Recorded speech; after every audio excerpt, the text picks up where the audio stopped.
Hi, my name is Maureen Becker, and this is my vlog on ISTE standards. I passed out pamphlets to teachers in the school with 7 questions. My questions are as follows. How do you use technology to unleash higher order thinking skills in your students? Do you involve students in real-world projects that involve technology and allow them to have a voice and a choice in engaging real-world learning? How, and an example. Do you think it is important to rethink and redesign learning and teaching with a focus on technology? Why? Do you teach students how to be responsible in the digital world? What is one example of this? Have you ever involved your students in collaborating with students globally online?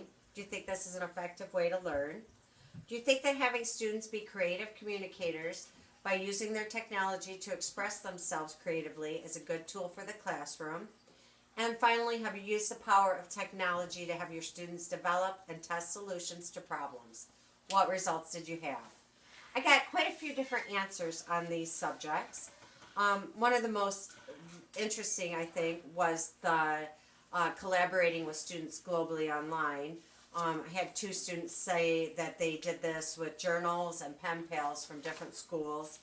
I had another teacher say that he had students write to students in England, and they talked and used social media sites about things going on in the classroom.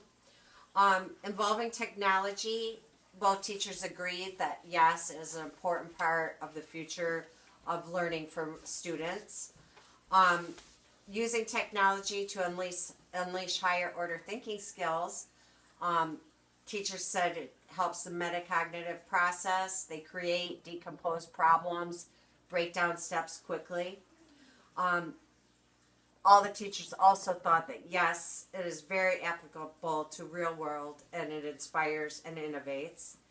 And finally, a lot of the teachers thought that as far as changing the way teaching was done, it was difficult, but they were working on doing it in putting computer usage into their classrooms, into their lessons.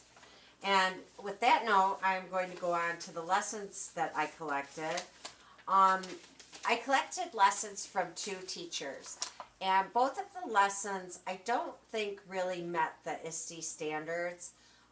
Both lessons used the iPads. The kids were using the iPads, so they were looking at the pictures that were on the screen.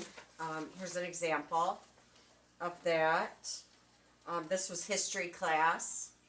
And so the teacher was using the computer, switching to the maps as she was explaining it.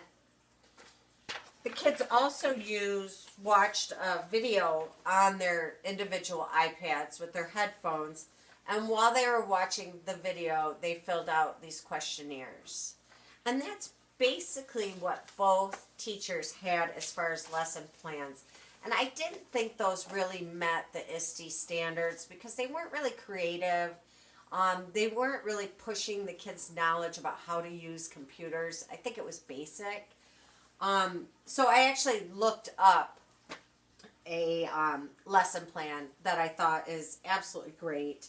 And this lesson plan comes from Edutopia. It was used by a teacher, not in my district, but in another district. And it's a surreal animation project for the age I will be teaching, which is the 7th grade. The goal is for the students to learn perspective drawing, surrealism, stop motion animation, Photoshop, movie editing, and collaborating with others in a group. Things that the kids will use would be digital cameras, Photoshop, Premiere Elements, and the internet to create their animations. I think the best thing about this project is that it involved so many things. It involved math, it involved history, it involved art, it involved technology, it involved creativity.